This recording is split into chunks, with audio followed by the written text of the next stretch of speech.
Welcome back, ladies and gentlemen. This is Smart24 TV, and we do drive your business, and you're watching The Point. Of course, here we talk about policy, we talk about different government institutions, and of course, value addition onto the different sectors in the Ugandan economy. And we bring on board different key stakeholders in the decision-making docket here in the Ugandan economy. And today I'm with Honorable Nyangweso Dennis, who is a Member of Parliament of Samia Bugwe, that is in Busia district, but he also sits on the Budget Committee of Parliament, as well as the Public Service and Local Government Committee.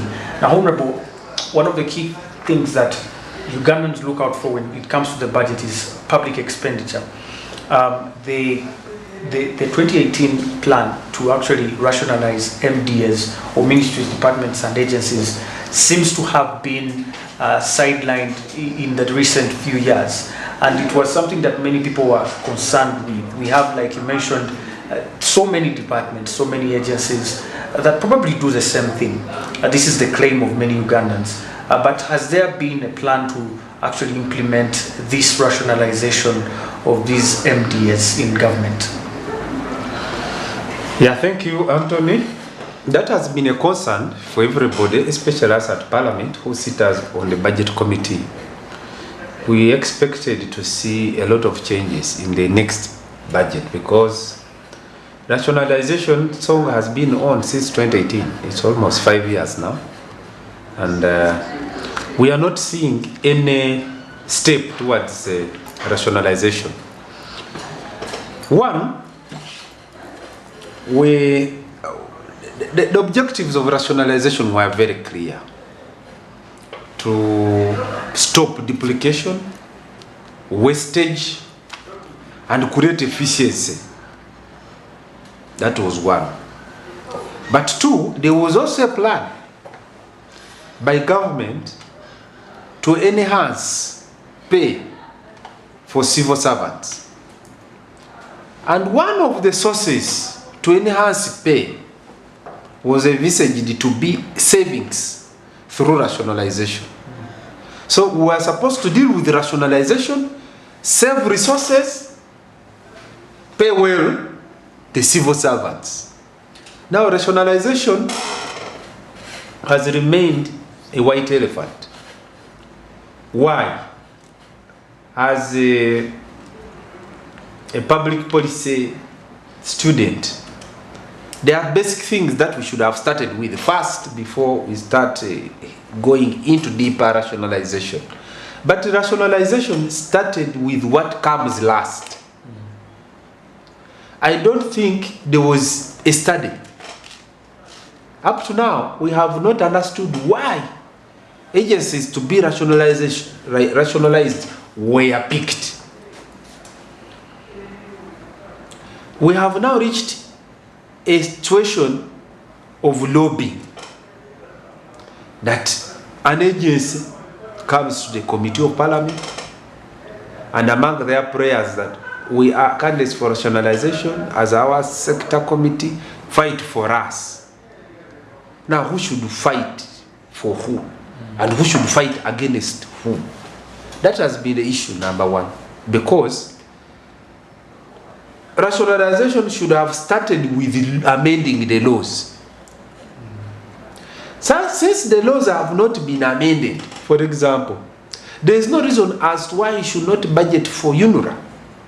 I was asking myself, why should we budget for UNURA when it is under rationalization? But then my other says, asked me, but why shouldn't you budget for it? The law establishing it is still alive. So it must be, you deal with the law first. Once the law is amended, then we shall ask, why are we allocating resources for this agency which has been dealt away with in the law? But as long as the law is there, the agency is there. As long as the agency is there, it must be budgeted for. And what are some of these agencies asking for? More pay. An agency came to Parliament and said, please, our staff are not on medical insurance, we need more funds. Even when they were candidates for rationalization, which is supposed to create efficiency reduce duplication, and give us more liquidity to spend, to enhance salary for the others, and also efficiency in the running of government. So, Anthony, I want to tell you that as we are dealing with the budget of 2023-2024, there is no single aspect of rationalization. All the agencies have been budgeted for. They are even going to receive more money than they were receiving in 2018. They have more staff tomorrow than they had yesterday. So this is not rationalization. I think somebody somehow hijacked this and has just made it a song now, rationalization. And you see even the president saying, because we are rationalizing, we are rationalizing what? 5 years we have only rationalized one agency, rural electrification agency. And when you go there deeply to study the efficiency created, people are saying bring it back. Bring it back. Because there has not been efficiency. Rationalization is supposed to create efficiency. So if we have created more problems, we can solve. People are using REA to fight for the stay of other agencies. Now you see what happened with the rural electrification. Members of parliament, do you have power? How many new connections? How many power lines have you received since rationalization? Everybody is saying none. They're saying now, if you do that, even UNURA, roads are going to go like that. If you do like that, in UMEME, UEDCL, connecting them together with UETCL, we are going to see power blackouts. So people are scared. People are using that as a scarecrow. And you see, once bitten, you are twice shy. So government must boldly come up with a cabinet paper on rationalization. The Attorney General must bring to Parliament an omnibus amendment bill to revoke all some of these acts where they think these agencies must go. And then we deal with the money aspect. Because we must move. There's no way we are going to reach 2026 when we have not rationalized and we call ourselves a very serious country. Because this was a flagship program. It's like the PDM. 2020 we're talking about PDM. 2023 February, I am from the constituency. No single individual has received the money for the parish mode apart from the cow who received some money and they had some kind of entertainment, some workshops. We cannot call that parish development model as long as my people have not touched that revolving fund. I cannot tell anybody that there's some success, there's some moving forward of the parish development model. So we just need to get serious as a country. We get a stop and we start moving. Otherwise, it cannot be business as usual.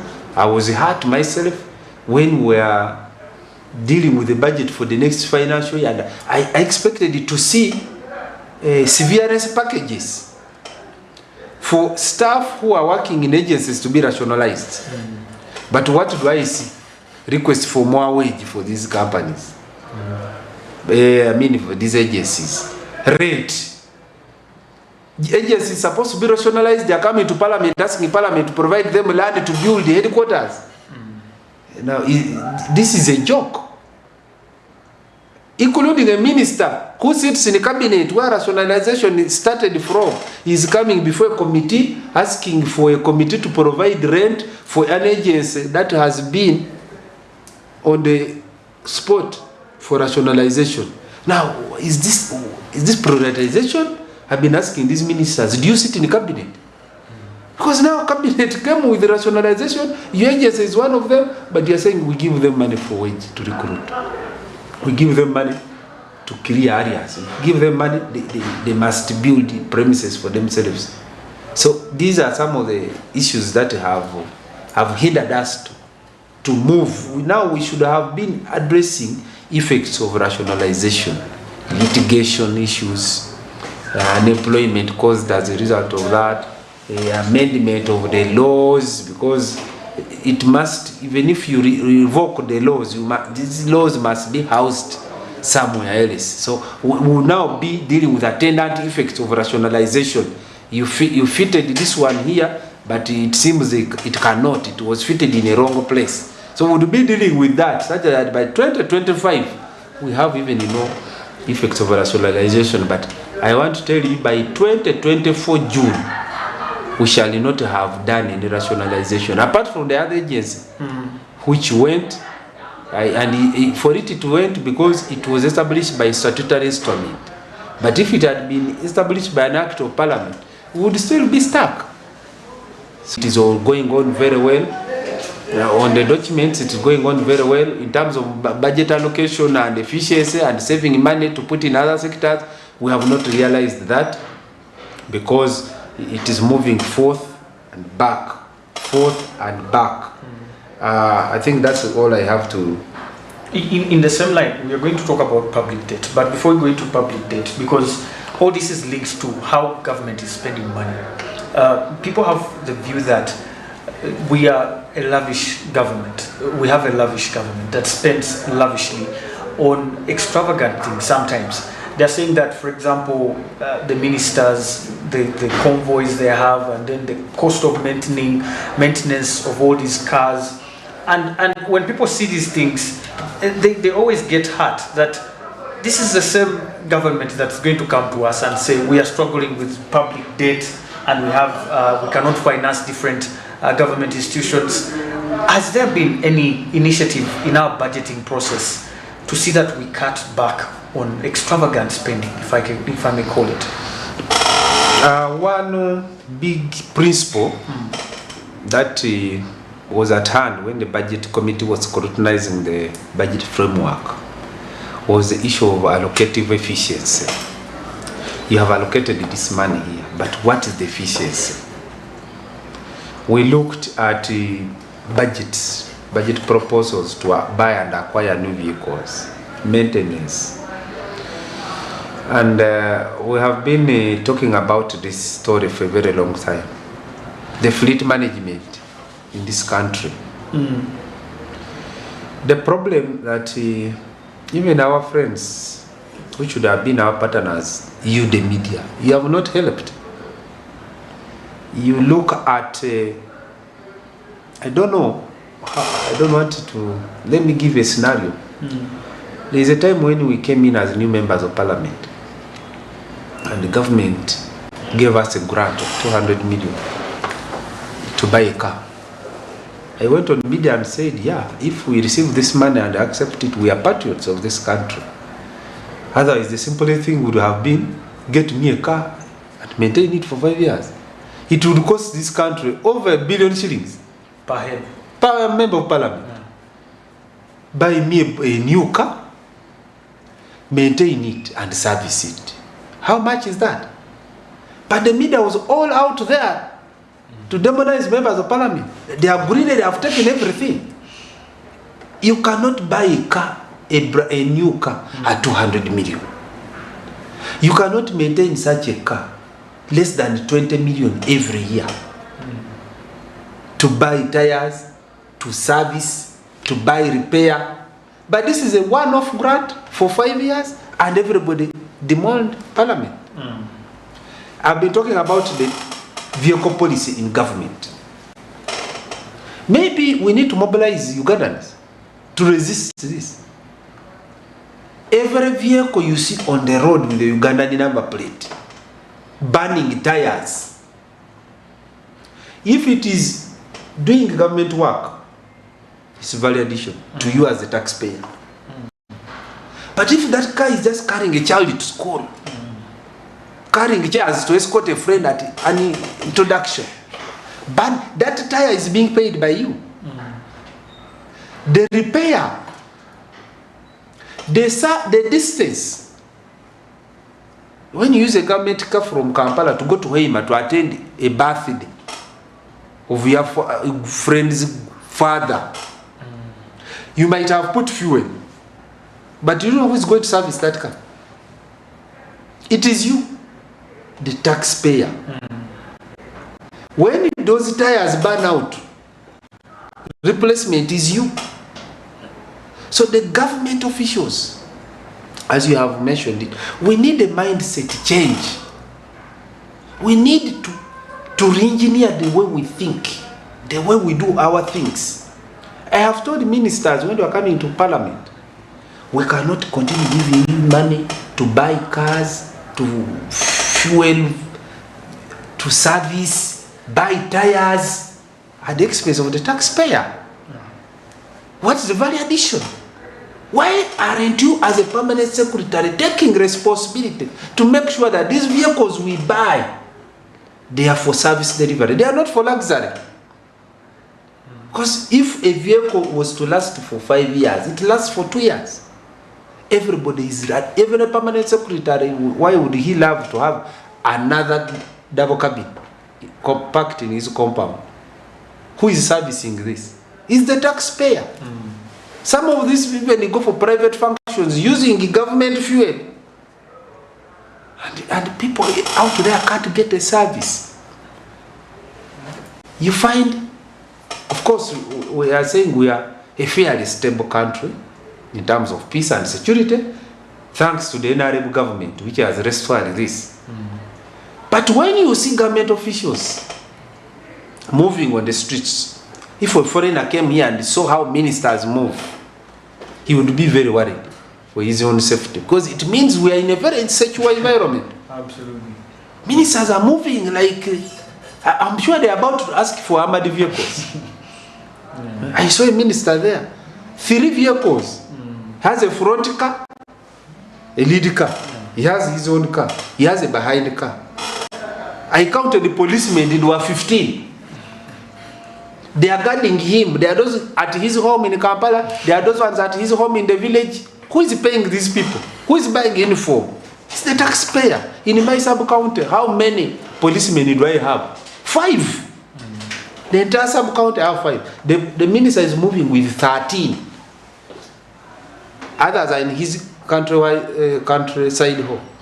Others are in Kampala home. Others are at the office. So the police is serving who? Individuals. It has been privatized. But what hurts most is that we are putting in a lot of money to buy uniforms, give them money. Some of them even they cannot respond to security threats. You go and report a case, they tell you we have no means. We have no, but a minister has 2 double cabin vehicles of police. But a whole district in Busia, they cannot respond to a murder because they have their pickup has broken down. It has no fuel. It has no tires. So there is a lot of leakage of this budget. And until people just become patriotic, people must serve. Once they start, they remove that aspect of we have arrived, then the country will breathe. But as long as they think they have arrived, you appoint someone. There are some ministers who have been forcing permanent secretaries, provide me a lead car. Even when the permanent secretary doesn't provide, they have gone ahead to buy their own lead cars. But now they get the government escorts, they get the government fuel. 3 vehicles escorting a minister. They would use one, and fuel for 2 vehicles would be used to deliver a mother who is giving birth and has failed to give birth in a health center to a hospital. But the hospital has no fuel to run a mother to a regional referral. But a minister here has full tank of 4 vehicles because he's going to Mbale, he's going to 3. But an ambulance breaks down in a health facility, a regional referral hospital. And it needs tires, but it is not service. But where do these people get money to service all this, buy these new tires? The vehicles have fuel all the time. I have not seen a minister saying, I have left my lead car in Kampala, I had less fuel. No, they are moving. Yeah. So until public servants, until all of us, including you, the media, you pick real issues and throw them to us. I was on media, very clear at that time, that if you buy a member of parliament a vehicle of 200 million, I mean a grant, this person is a patriot. Otherwise, I would have said, buy me a new double cabin. A new double cabin is 240. Yeah, absolutely. A double cabin just for a member of parliament. Do you know how much you spend to service it? In 5 years, do you know how many tires will you have bought? It must be serviced after every 5,000 kilometers. We run. You go to the constituency every time. You come back, there is a minister coming in your constituency. You were there yesterday, you run. You come here, there is a minister here, you run there. So all that would be on the government. But Parliament was the first to say, no, we cannot manage this. It will be a big burden. So can we change the way we do business such that this money we allocate here goes for service delivery? It goes for service delivery. We reduce on the leakages. We bring in a policy, for example. We can say, let civil servants bring in their own cars, duty free. For every 5 years, you're entitled, you're a permanent secretary, you are entitled to a duty free car. You bring in a car, you don't pay tax. But the government does not provide fuel. At your cost. To provide you fuel to run in it. But now, when you go and check, do a quick check as media, the cost of car maintenance per ministry, per every MDA. But if we are saying health facilities are running without ambulances, why is the ministry having a lot of money for car maintenance? Which cars, where are they? It means they are individual, personal cars. So these are some of the issues that we must address. And we have been calling upon the Auditor General, change your way of doing things. Give us value for money audits. These financial audits are useless. They are not giving us a real picture of the results, of the efficiency, improvement in the lives of the people we have targeted. You are just telling us you paid 10 teachers. So what? What was the pass rate after paying the 10 teachers? What is the pass rate after paying, after building 5 classroom blocks? Has there been increase in enrollment? If there has been increase in enrollment, can we see improvement in the performance? What are the grades? So until we get to re-engineer our way of looking at things, if it's a business as usual, chaff in, chaff out. Even now the public expects very little of us. Even when we are reading the budget, they are saying, what is there in that budget? What is new? They don't even listen. Yeah, absolutely. They don't. How can you, as a citizen, fail to listen to a budgetary address by the president, by the Minister of Finance is reading? But they are not concerned. But at the end of the day, they are the ones who are paying, because we shall say we want to increase taxes on soft drinks. They will pay it. It is indirect, but they pay. We shall say we are going to increase fuel levy.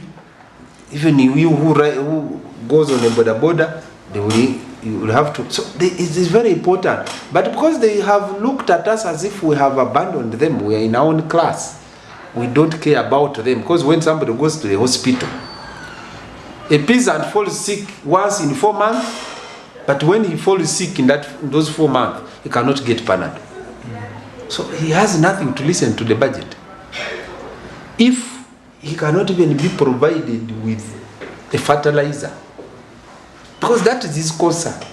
If the road to where his children go to school is impassable, then he has no interest in government. He has no interest in the state.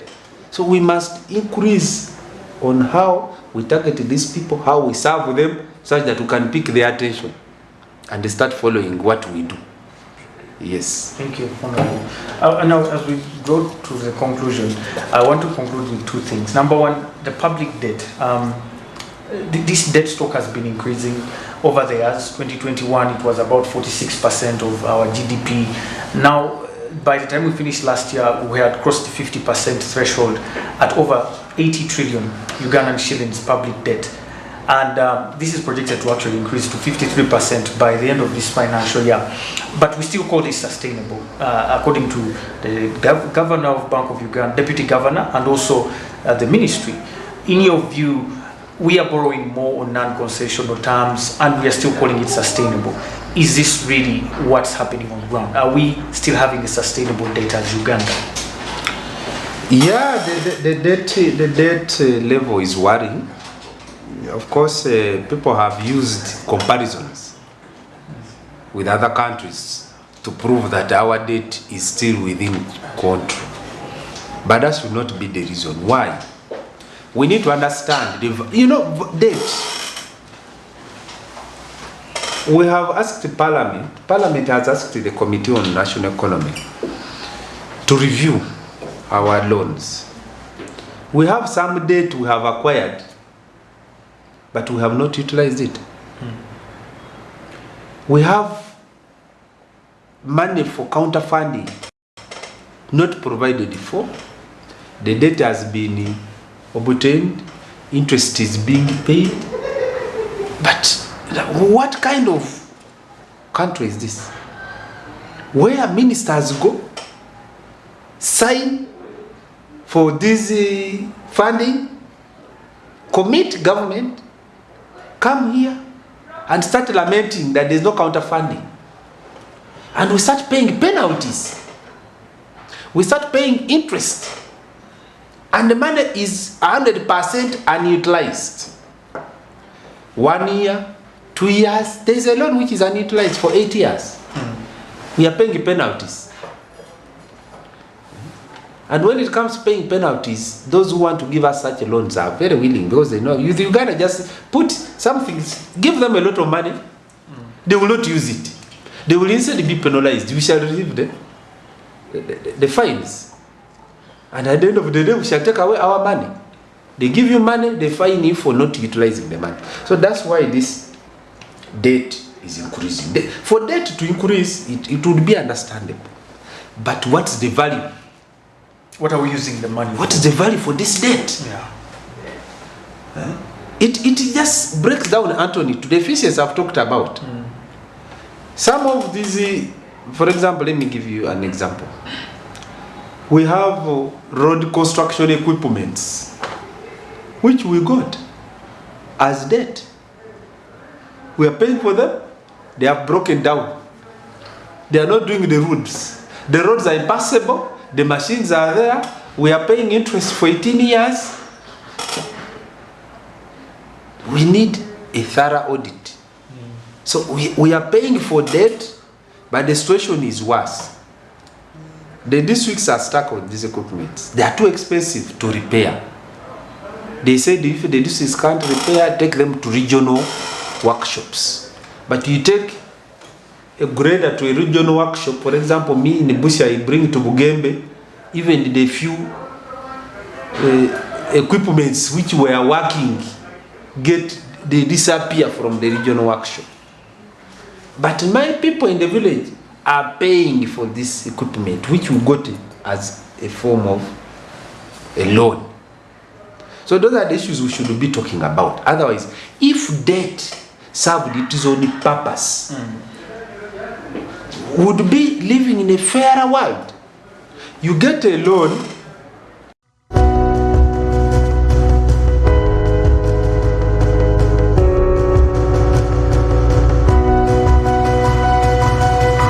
Smart24, driving business.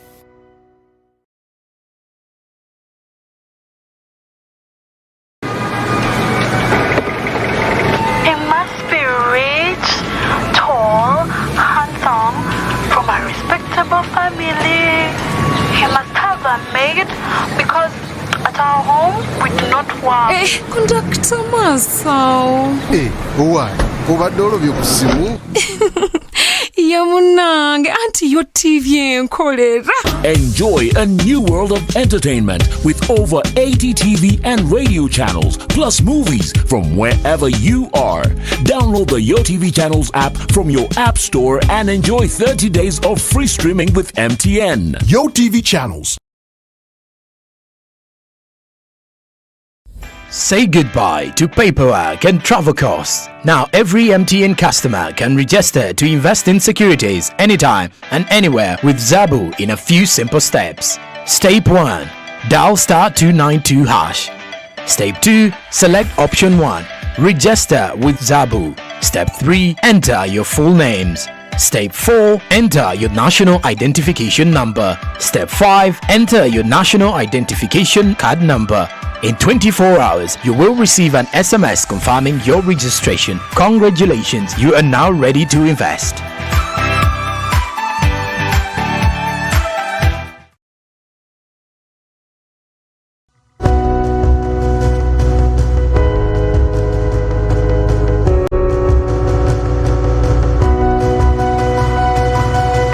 Smart24, driving business. You get a loan, first of all, is payable within 10 years. You do a road, substandard. After 3 years, the road has potholes. But you're paying money for the debt you got. You need again more money to repair the road. So this is where the problem is. But what people are not so interested to finding out. They are just saying debt to GDP. How can that be an interest? If it's low, so what? If it's high, so what? Go deeper as a leader to help this country. Let us review all the loans.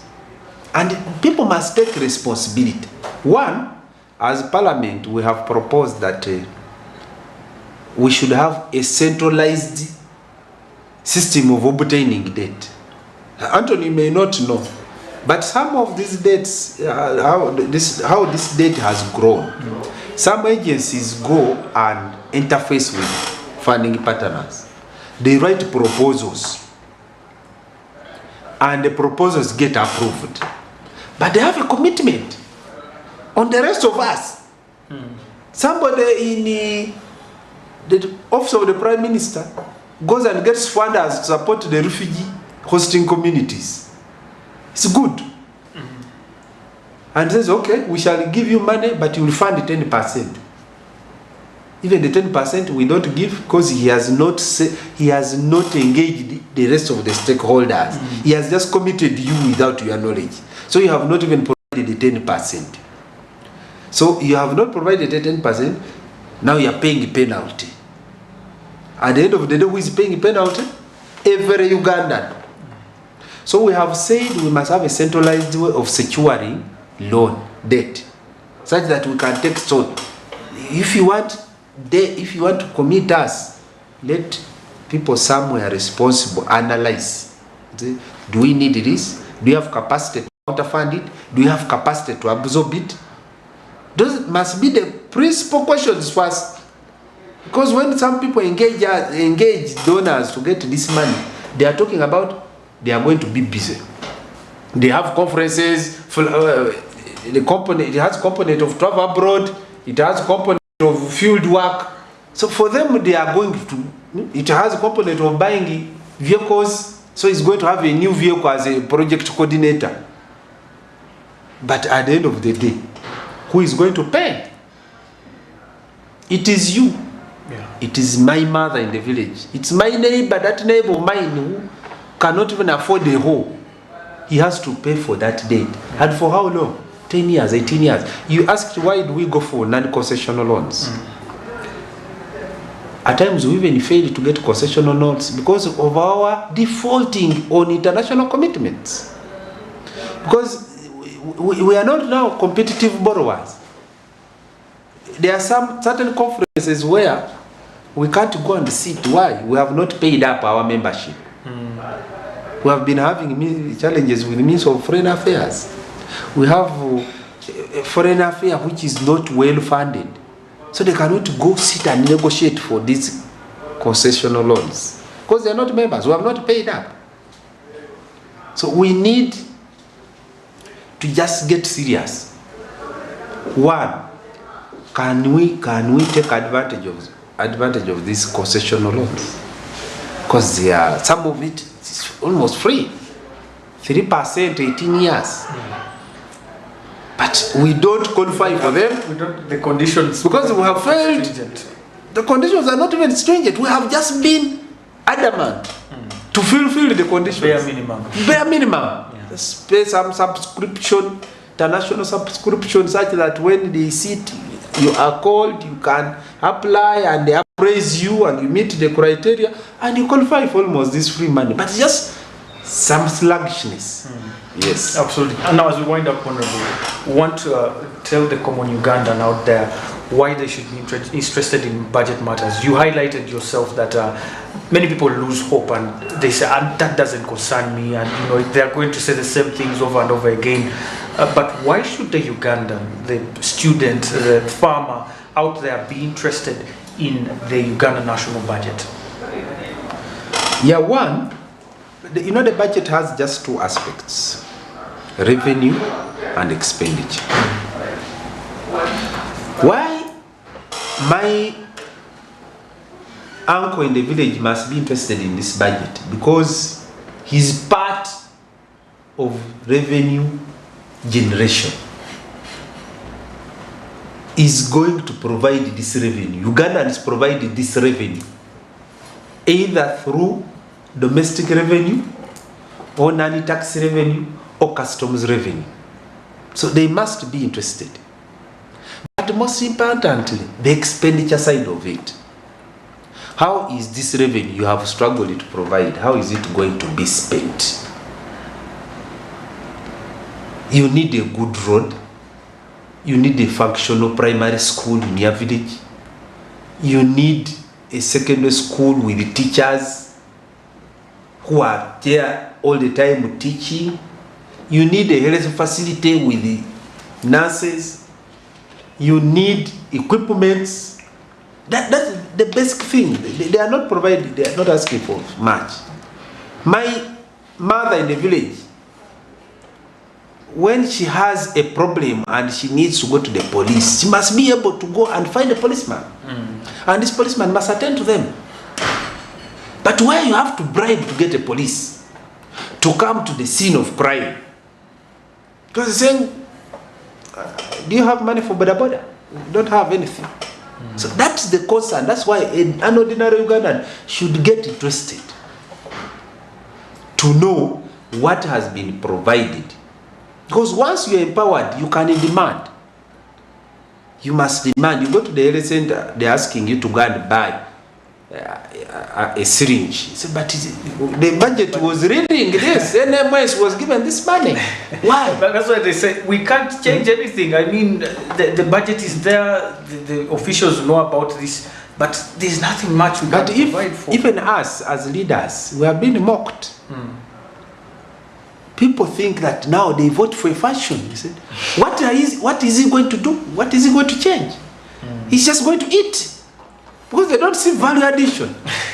Even for us leaders, they don't see value addition. You vote me, you are just saying that when you go to do the same thing.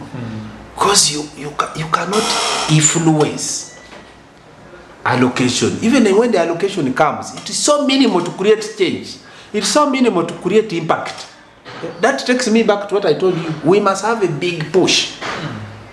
Because if a primary school in my neighborhood requires 16 teachers and there are 5, and the cow can't provide because the wage is just 40%, how can government provide 40% staffing?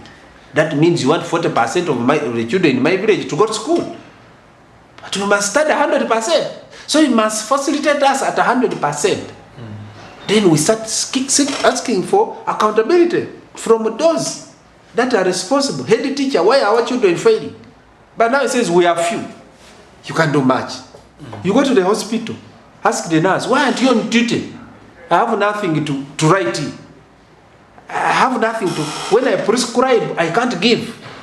You go to the pharmacy, say, what do they call them? Drug technicians? The ones who work in the pharmacists. Leave alone the pharmacists. These are big people.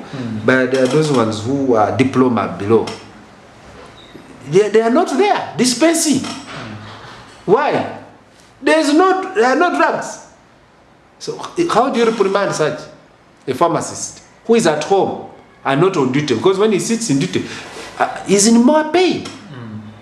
I met a doctor who told me it's painful to see a patient dying and you have nothing to do. I would rather stay home. You just need a Caesar which you can't manage, but there are no equipments. So for me, as somebody who is trained to save life, I feel hurt when somebody is crying. I am helpless because the theater is not operational. So that's why we need an ordinary Ugandan to be alert, ask accountability, results from the leaders, both elected and government officials, such that even when we are able to organize community barazas, the community must demand. And the community cannot demand when they are not aware of the services they should ask for. Wow. So that's why a local Ugandan should be interested in the budgeting process. It starts in September. The government sets out its strategy. By December, they have a framework which they have presented to Parliament. And the whole of January, Parliament is discussing the framework through various sector committees. When they come up, there are also deadlines that by 1st of February, the framework must be discussed and approved by Parliament. Such that by February 15th, we expect the government to have taken into consideration the parliamentary deliberations through the BFP. They come up with the second budget called circular. Then the ministries get into the budget process through ministerial policy statements, which Parliament must discuss between March, April, and pass the final budget by May, such that leaders can explain to their people, what have you provided for?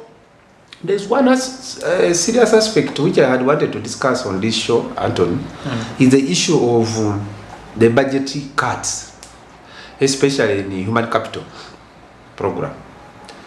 One, the human capital program had benefited a lot from the COVID allocations and Ebola. But this, thank God, has reduced. And therefore, we cannot expect to see more money for these services when Ebola has reduced. That explains some of the budget cuts. However, it is absurd that the Ministry of Finance went ahead to do much more budget cuts in the health sector. Money which is meant for infrastructure development. What am I talking about? I'm talking about government having enhanced salary for a medical officer. But this medical officer cannot operate without a theater. So the money is supposed to help to build a theater for this well-paid medical doctor to deliver service is not there. The radiographer is there. His salary has been enhanced. But he has no scan. He has no X-ray. So how have you, it is a problem. So they have cut money for infrastructure development, and they have workers, they have enhanced their pay, thinking that now they will work better. But they have not been empowered with the equipment, the resources to work. So you find like me, who has been crying for an X-ray in my hospital, in the Busia, people have to cross the border to go to get an X-ray and come back for diagnosis. A CT scan, a patient has to cross the border and come. But there's a radiographer, well paid by government, but he cannot work.